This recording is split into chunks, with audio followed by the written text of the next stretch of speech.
भगवान श्री राम के एक वंशज हुए जिनका नाम हरिश्चंद्र था। क्या नाम था?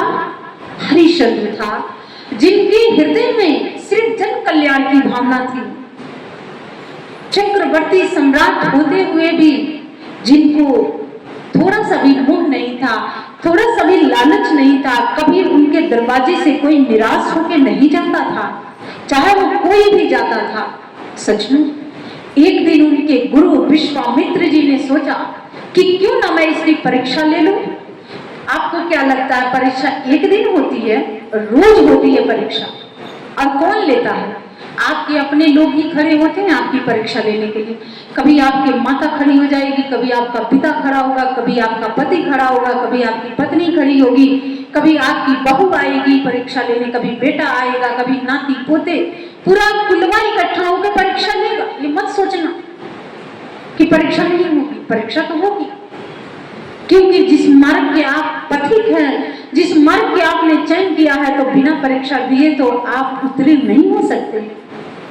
आप कहें कि पहली कक्षा में बैठे रहे तो 10वीं के पेपर कैसे देंगे? तो सजनों, 10वीं के पेपर बोर्ड का पेपर होता है, वो बड़ा टफ होता है, बड़ा मुश्किल होता है। बच्चे जब पेपर देने जाते हैं तो डर जाते हैं, हताशा निराशा से मन भरा रहता है, पास होंगे कि नहीं होंगे।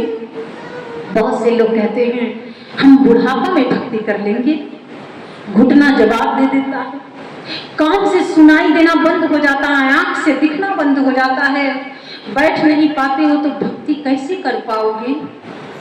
आप कहो कि डायरेक्ट 10वीं के पेपर देंगे तो कैसे 10वीं के पेपर दे पाओगे? पहली कक्षा में तो आपको बैठना पड़ेगा। और पहली कक्षा क्या है? राम राम राम जपना पड़ेगा, सीताराम सीताराम सीताराम। तो पहली कक्षा की पढ़ाई होती है सज्जनों, जो हाथ में माला होता है और व्यक्ति गहूं होता है ना, उसमें रख के माला पहले फेरा जाता है, क्योंकि शरीर के बैठने का अभ्यास हो जाता है। ये जो मन है ना, ये अभ्यासरत हो जाता है। ये ध्यान साधना तो 10वीं की पढ़ाई है। बहुत से लोग हमसे मिलते हैं, कहते हैं मन नहीं लगता है। मन कैसे लगेगा? कभी कभी आपका मन करता है तो आप बैठ जाते हैं, कभी कभी जीवन में तकलीफ आएगा, दुख आएगा, स्वार्थ के लिए कभी आश्रम में आ जाते हैं, वो भी फोनवा करते हैं, दीदी आप कहाँ हो? हम तो चबिया यहीं दे के जाते हैं, हमें कोई लालच नहीं है भाई, क्योंकि रायपुर थी तभी चाबी दे के ही जाती थी, क्योंकि आप लोगों के लिए बनाया गया। मेरा तो कुछ है ही नहीं, मैंने तो अपने लिए कुछ बनाया ही नहीं है, तो मुझे किस चीज की लालच है? आज हूँ कल नहीं रहूंगी, लेकिन आप तो रहेंगे नहीं यहाँ पर, आप तो यहाँ के निवासी हैं। मैं तो एक अतिथि हूँ, अतिथि की तरह मुझे बुलाया गया था और अतिथि की तरह अब आती हूँ और चली जाती हूँ, क्योंकि मेरा तो कुछ भी नहीं है। वो जो बनाई हूँ ईश्वर की कृपा से मैं नहीं बनाई, परमात्मा की कृपा से बना है। वो भी आपके लिए बनाया गया कि कभी आप आए तो वहाँ आराम से बैठे। तो सजनों, ये सब कुछ आप लोगों का है, मेरा कुछ नहीं है। मेरा तो ये शरीर भी नहीं है, आज ये शरीर है कल नहीं रहेगा। सजनों, ये जीवन भी मेरा नहीं है, तो मैं मिथ्या भाषण नहीं दे सकती हूँ, मिथ्या नहीं बोल सकती हूँ कि मेरा कुछ है। नहीं, मेरा जब शरीर भी नहीं है तो मैं कैसे कह सकती हूँ कि मेरा कुछ नहीं है। मेरा तो आप भी मेरे नहीं हैं, क्योंकि हर दिन हर कुछ बदल जाता है, हर दिन हर कुछ मिट जाता है, हर दिन हर कुछ छूट जाता है। तो मैं कैसे कहूँ कि ये सब कुछ मेरा है? नहीं, मेरा जीवन मेरा नहीं है, मेरा शरीर मेरा नहीं है, तो फिर और इस संसार में क्या है? लेकिन सजनों, इसी तेरे और मेरे में पूरा जीवन लोग व्यतीत कर देते हैं। जानते हैं, विश्वामित्र जी ने कहा कि परीक्षा होगी। आए, उनके सपन में आए थे। जो आप कहते हैं ना, हमने सपना देखा, सपना साकार नहीं होता है सजनों, सपना साकार होता है जब आपके हृदय में श्रद्धा भाव होगा तब। उन्होंने सपने में अपना पूरा राज्य दान में दे दिया था। सुबह उठे, बैठे बिस्तर पर, तो याद आई कि मैंने तो पूरा राज्य दान में दे दिया। वो भी विश्वामित्र जैसे गुरु को। और उसी क्षण विश्वामित्र जो उनके दरवाजे पर आ गए, सूर्य उदय नहीं हुआ था, अभी सूर्य उदित हो रहा था, लेकिन उसी क्षण उनका आगमन हुआ। सैनिकों ने जाके बताया कि गुरु विश्वामित्र आए हैं। जो राजन थे हाथ जोड़ते हुए उनके ब्रह्म ऋषि हैं, उनके चरणों में दंडवत लेट गए और उस ब्रह्म ऋषि ने कहा कि राजन, क्या रात की बात याद है? तो चाहते तो कह सकते थे कि नहीं, आप लोग कहते हैं ना सपना सपना होता है, सपने में उन्होंने सारा कुछ दान दिया था, हकीकत में नहीं दिया था।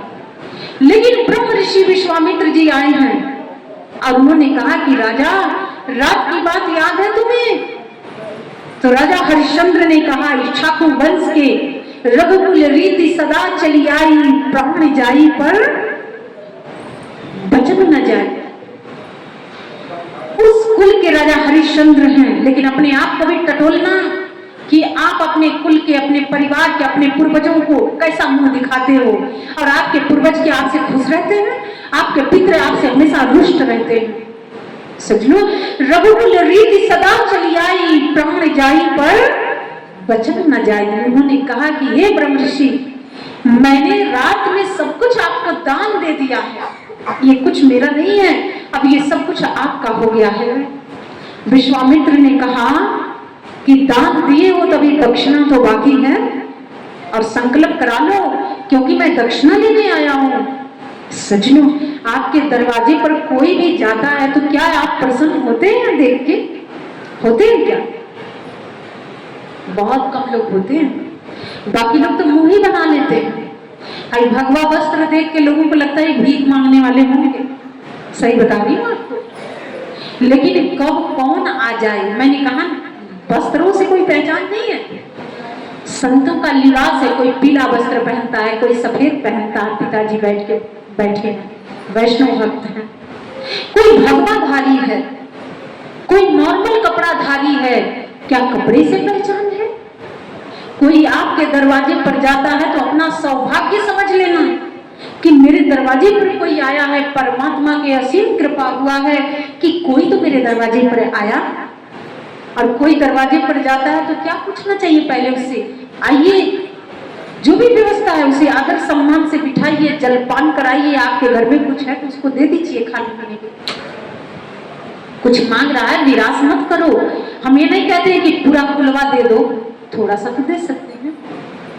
ये गृहस्थ आश्रम का धर्म होता है सज्जनों, इसीलिए आज गृहस्थ आश्रम नहीं है, दुख है, कलेश है, पीड़ा है, धन बहुत है, प्रॉपर्टी बहुत बनाई गई, लेकिन क्या अच्छे कर्म किए? नहीं, अच्छे कर्मों से वंचित हो गए। और यही कारण है कि जो पितृ होते हैं, जो पूर्वज होते हैं, वो अपना मुख मोड़ लेते हैं आपसे। जीते जी माता पिता कितना गाली देते हैं, कितना श्राप देते हैं, तो मरने के बाद क्या आपसे प्रसन्न रहेंगे? आपसे खुश रहेंगे? अगर आप उनके लिए नहीं कुछ करोगे, दान पुण्य नहीं करोगे, भगवान सत्यनारायण की कथा वार्ता नहीं घर में करवाओगे, अखंड कीर्तन नहीं कराओगे, साल में पूजा पाठ नहीं कराओगे, रुद्राभिषेक नहीं करवाओगे, कभी संतों का दर्शन नहीं करोगे, संतों के भी चरित्रहीनता की बात करोगे, क्या आपके पूर्वज आपसे खुश होंगे? खुश होंगे क्या? हम कहते हैं कि जो जो कर रहा है उसको करने दो ना, आप क्यों दुखी होते हो? जो कर रहा है भोगेगा, आपको तो दुखी होने की कोई आवश्यकता नहीं है ना। लेकिन ये सारा पाप आपने बटोर लिया। पाप कहाँ गया? बट गया। तो सज्जनों, पूर्वज कब खुश होते हैं? पितृ ऋण से कैसे मुक्त हो पाएंगे आप? जब आप अपने पितरों के लिए कुछ करेंगे तभी मुक्ति मिल सकती है। और सज्जनों, ये गृहस्थ आश्रम का धर्म है जो राजा हरिश्चंद्र आज निभा रहे हैं। रघुकुल रीति सदा चली आई, प्राण जाई पर बचन न जाई। मैं बार बार इस श्लोक को दोहरा रही हूँ कि शायद कहीं से भी हृदय में स्पंदन हो आपके कि गृहस्थ आश्रम सबसे बड़ा आश्रम है, सबसे उत्तम माना जाता है। आप इतनी मेहनत करते हैं, परिश्रम करते हैं, और कोई जाके आपके घर में शांति प्राप्त करता है। ऐसा गृहस्थ आश्रम चाहिए नहीं कि घुसते ही मन अशांति से भर जाए, ऐसा नहीं चाहिए। और सजनों, विश्वामित्र जी ने कहा कि याद है, राजा हरिश्चंद्र ने कहा मुझे याद है, उन्होंने सैनिकों को आदेश दिया कि 10 स्वर्ण मुद्रा ला के दे दीजिए दक्षिणा। विश्वामित्र जी ने कहा कि ये सब कुछ तो मेरा हो गया, तो मेरा मुझको दान दोगे? तो राजा हरिश्चंद्र ने प्रतिज्ञा लिया कि आज सूर्यास्त होने से पहले मैं आपको 10 स्वर्ण मुद्रा दक्षिणा लाके दे दूंगा, मैं संकल्प लेता हूं। और सजनों, वो अपने पत्नी के और एक छोटा सा उनका पुत्र था जिसका नाम रोहित था, वो तीनों निकल जाते हैं और वह विश्वामित्र जी उनके घर में महल में रहने लग जाते हैं। आप कहेंगे कैसे साधु हैं, कैसे ब्रह्म ऋषि हैं? आपके घर में जब कोई जाता है तो कितने दुखी हो जाते हैं। बहुत से लोग मुझे भी मिलते हैं, कहते हैं दीदी आपका बेटा है, आपकी बेटी है, आपका घर है, नाम के है, काम के तो कोई नहीं है। ये सिर्फ शब्द हैं। जिस दिन मैं बेटा मांग लूं, आसान है अपना बेटा आप मुझे दे दोगे? कितनी पीड़ा होगी, कितना दुख होगा। आपकी बेटी को अगर मैं मांग लूं तो आप दे पाएंगे, लेकिन कहते जरूर हैं। तो याद रखिएगा, साधु संतों से जो वचन दिया जाता है ना, उसको निभाया भी जाता है। नहीं तो इस समय नहीं निभाएंगे तो कभी और जाके निभाना पड़ेगा। अब जो विश्वामित्र जी हैं, आज उनके महल में रहने लग गए और ये तीनों लोग कहाँ गए? अब देखिए कैसी परीक्षा हो रही है। ये है भक्ति पथ की परीक्षा। आपको क्या लगता है दाल चावल खा रहे हैं, रोटी सब्जी, ऐसे समय रहेगा? नहीं, कब कौन सा पेपर आएगा और आपको उसको पूर्णतः लिखना पड़ेगा, पेपर तो देना पड़ेगा। आज जैसे राजा हरिश्चंद्र, उनकी पत्नी रानी शव्या, उनका छोटा सा पुत्र रोहित, आज ये तीनों बोर्ड के पेपर देने जा रहे हैं। बोर्ड की परीक्षा है, 10वीं के पेपर है। 10वीं के पेपर जब व्यक्ति दे देता है ना, तब सारा पेपर आसान हो जाता है। बड़ा आसानी से व्यक्ति आगे का पढ़ाई तय करता है और ये सबके जीवन में आता है। ऐसा मत सोच लेना, क्योंकि मैं उस दौर से निकल चुकी हूं, इसलिए ये बात बता रही हूं आपको। जिसे सही ना समझ आए, जिसे गलत ना समझ आए, फिर वो इंसान नहीं होता है। इसीलिए सचमुच उन्होंने कहा कि सूर्य अस्त होने से पहले मैं 10 स्वर्ण मुद्रा लाके आपको दे दूंगा। कहीं काम खोज रहे थे, आज देखिए समय की कीमत होती है, व्यक्ति की कभी कोई कीमत नहीं होती है। इसीलिए कहा जाता है समय वो पक्षी है जिसके शीश पर बाल नहीं है, आप चाहो पकड़ लें, पकड़ नहीं पाओगे। वो किसी के पकड़ में समय नहीं आता है। राजा हरिश्चंद्र चक्रवर्ती सम्राट होते हुए भी आज आप अपने राज्य के सीमा से बाहर चले गए हैं। जैसे महाराजगंज जिला है, आप गोरखपुर जिला में चले जाओ, ये राज्य छूट गया। तो जाके काम खोज रहे थे, चक्रवर्ती सम्राट थे, लेकिन उन्हें कोई काम नहीं दे रहा था। सोचिए कैसा समय था। मुझे भरत शर्मा को निर्गुण याद आ रहा है।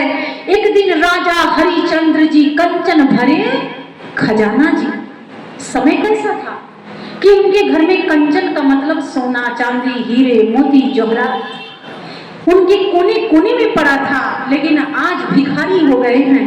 बोर्ड का पेपर देना है, 10वीं के पेपर देना है, आज काम खोज रहे हैं पर काम नहीं मिल रहा है। लेकिन सूर्यास्त होने से पहले उन्हें दक्षिणा देना है, वो भी किसे? ब्रह्म ऋषि से। विश्वामित्र ऋषियों में कुछ ऋषि हैं जिनको मैं नाम गिनाती हूँ। एक है विश्वामित्र, एक है दुर्वासा ऋषि और एक है परशुराम ऋषि। ये तीनों ऋषि बड़ी जल्दी से श्राप देते हैं। लोग कहते हैं ना साधु संत श्राप नहीं देते हैं। साधु संत अगर श्राप नहीं देंगे तो फिर दुनिया में सुधार कैसे आएगा? तो साधु संतों को जब कोई बड़ा दुख देता है, बहुत पीड़ा देता है, तो अपने तपोबल को साक्षी मान के, अपने पुण्य को साक्षी मान को श्राप दे देते हैं और उनकी बात टलती नहीं है। चाहे वो श्राप हो, चाहे आशीर्वाद हो, वो दोनों पूर्ण होता है समय आने पर। इसीलिए दुर्वासा ऋषि, विश्वामित्र जी और परशुराम ऋषि, वही ऋषि हैं परशुराम जी भी, जिन्होंने फरसा को धारण कर लिया। वो मुंह से बात नहीं करते थे, फरसा से बात करते थे। उनके हाथ में हमेशा एक फरसा होता था, मुंह से नहीं बोलते थे, समझाते नहीं थे आपके तरह हमारे तरह। वो सीधे अन्यायी अधर्मियों के शीश काट देते थे, क्योंकि अधिकार था, वो कानून था। उस समय के समय व्यतीत हुआ। इस समय विश्वामित्र जैसे गुरु आए हैं। अब काम तो कहीं मिल नहीं रहा, नौकरी कहीं मिल नहीं रही है। कहते हैं जो मायापति का भजन करता है, भगवान का जो ध्यान चिंतन करता है, वो हर माया से मुक्त हो जाता है, हर बंधन से छूट जाता है। सच में हर बंधन से मुक्त हो जाएगा। लेकिन जो पकड़ के रखा है वो कभी न मुक्त होगा, न दूसरों को भी मुक्त नहीं होने देता है। तो इसीलिए सजनों, भगवान पर सब छोड़ के तू देख ले बंदे, जो तू नहीं कर पाया तेरा भगवान करेगा। तेरे हर उलझे हुए धंधे को भगवान सुलझा के रख देता है। राजा हरिश्चंद्र भगवान के नतमस्तक हो गए, जहां थे वहीं से, और उन्होंने कहा कि मेरी बातों के, मेरी वाणी के, मेरे कुल के लाज आप बचाओगे। अब मैंने सब कुछ तुम्हारे ऊपर छोड़ दिया। और कहते हैं कि वही मणिकर्ण का घाट है जहां पर एक सूप राजू नहीं मिले, जिसे हम डोम कहते हैं। और राजा हरिश्चंद्र जो चक्रवर्ती सम्राट हैं, आज डोम के हाथ बिक गए 10 स्वर्ण के मुद्रा में। आपको ऐसा करना पड़े तो करेंगे क्या? आप कहेंगे कहाँ ये गुरु और कहाँ गुरु भक्ति और कहाँ ये भक्ति पद, सब भाड़ में जाए। हम नहीं ऐसा करेंगे, है कि नहीं? करेंगे नहीं।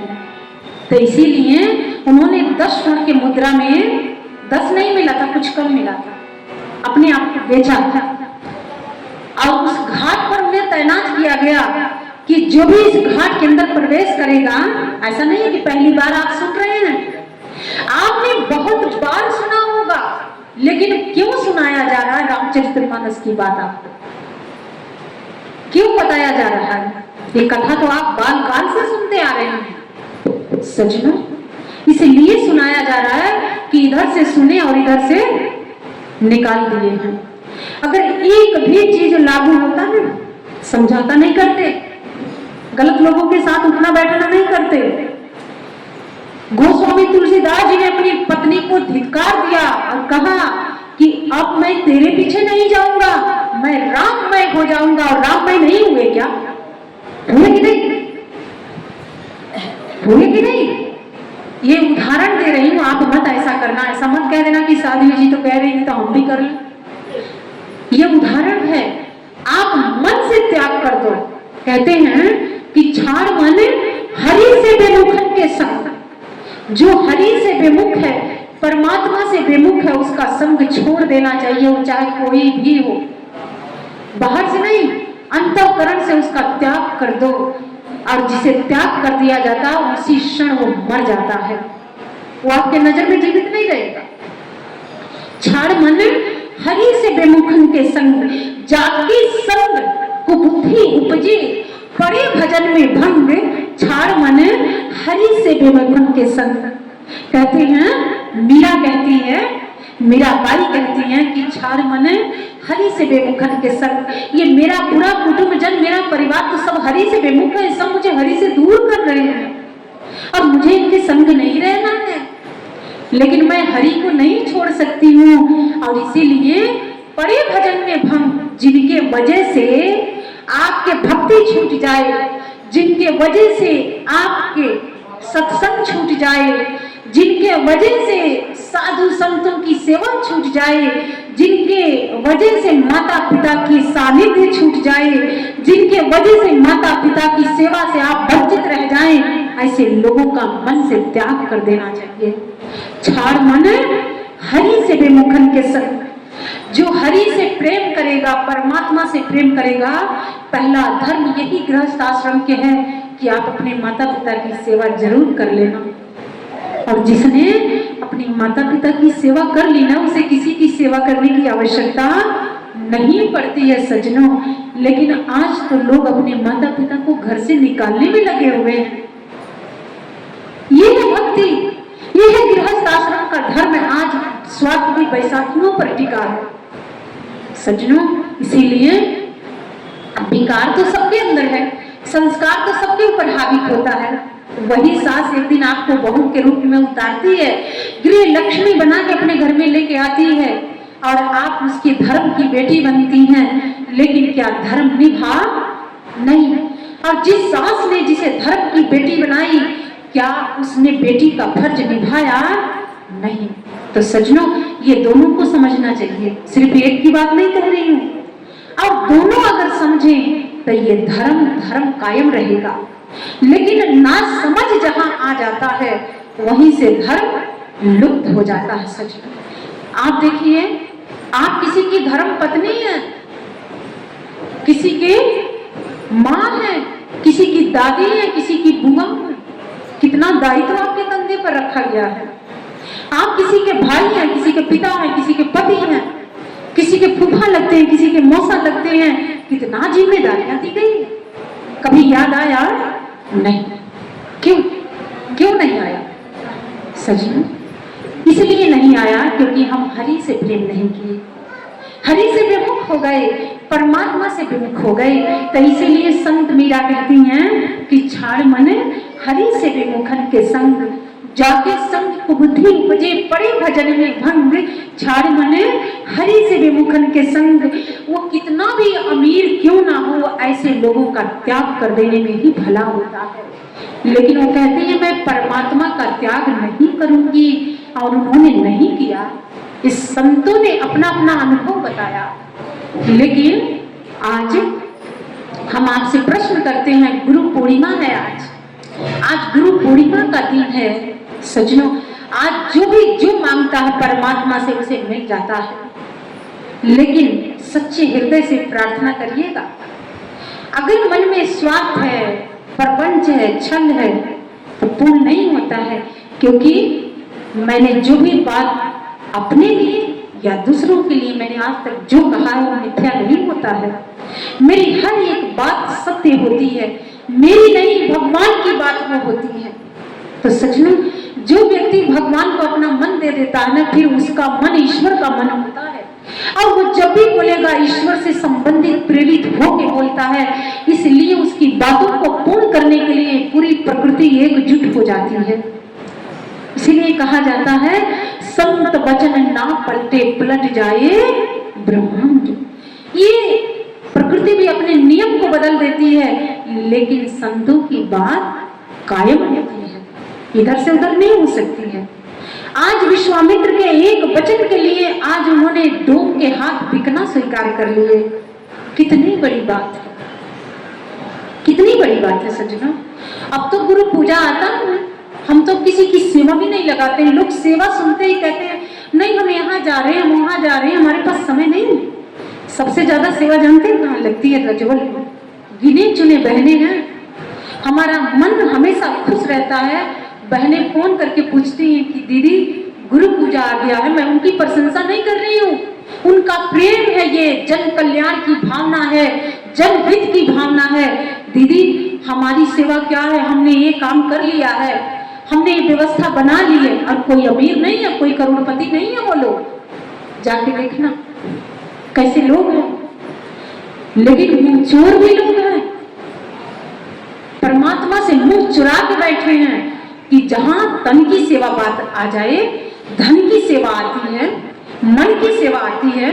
मैं सभ्या दक्षिण टोला नहीं जा पाई, बनारस से पहली तारीख को मैं आई हूँ, क्योंकि बनारस में गायत्री परिवार वालों ने मेरी कथा रखी थी, प्रज्ञा पुराण की कथा थी। तो मुझे उसमें उस कार्यक्रम में जाना था, बड़ा भव्य आयोजन हुआ था वहां पर। तो उसमें मुझे बुलाया गया था कथा करने के लिए। तो मैं पहली तारीख को आई और 2-3 लोगों को मैंने फोन करके कहा था कि पूरे सभ्या में बता देना आप लोग, लेकिन कोई भी अपनी सेवा पूर्ण नहीं किया। ये मन की सेवा होती है सज्जनों। आप मन से सेवा करिए ना। धन कौन मांग रहा है? मुझे आपके धन नहीं चाहिए। जितनी आवश्यकता होती है परमात्मा बिना कहे दे देता है। और उससे नहीं तो मठ है ना, हमारी जाने की देर है मठ में, सिर्फ हम वहां जाके कह देते हैं कि भैया ये कार्य करना है, क्योंकि हम सिर्फ महाराजगंज की बेटी नहीं है, पूरे विश्व की बेटी है। एक बात याद रखिएगा, तो जब कुछ नहीं होता तो फिर वो तो रास्ता है ना, क्योंकि ऐतिहासिक मठ है, भगवान का दरबार है, और भगवान के दरबार में कौन सा कार्य नहीं होता है? सच में हर कार्य हो जाता है, इसीलिए सारा कार्य हो जाता है। लेकिन आपकी परीक्षा तो होती है, साल में एक बार गुरु पूर्णिमा आता है। इस बार तो एक ही भंडारा हो रहा है, एक ही लंगर हो रहा है। पिछले बार तो हम कुंभ में चले गए थे, जनवरी के महीने और फरवरी हम लोग कुंभ में गए, शिविर लगा हुआ था। कहते हैं दान में से दान दे और 3 लोग जीत लो, ये होता है। महाकुंभ था वो, बहुत दूर दूर से लोग गए थे और उस महाकुंभ में सम्मिलित हुए थे। मेरा भी एक बहुत बड़ा सौभाग्य था कि जो लोगों की मैंने सेवा की, सेवा करत निष्कामी, भगवान की सेवा हनुमान जी ने किया, पूजनीय हो गए, वंदनीय हो गए सज्जनों। इसीलिए कभी भी कोई भी अवसर आए हाथ से जाने मत देना। जिस परिस्थिति में हो, जिस स्थिति में हो, 1 रुपया ही है, 1 रुपया ही भगवान की सेवा में लगा देना। आपका तन है वो सेवा में लगा दो, आपका मन है उससे आप सेवा कर लो। कुछ गलत तो नहीं कह रही हूँ, गलत तो नहीं बता रही हूँ, गलत बता रही हूँ? ईमानदारी से बताइएगा। तो इसीलिए जो सेवा करता है, सेवा ऐसी मंत्र है जो सबका मन हर ले, परमेश्वर भी मुंह मांगे फल दे। भगवान से मांगना नहीं पड़ता है, भगवान स्वतः ही बिना मांगे आपको दे देगा सब कुछ।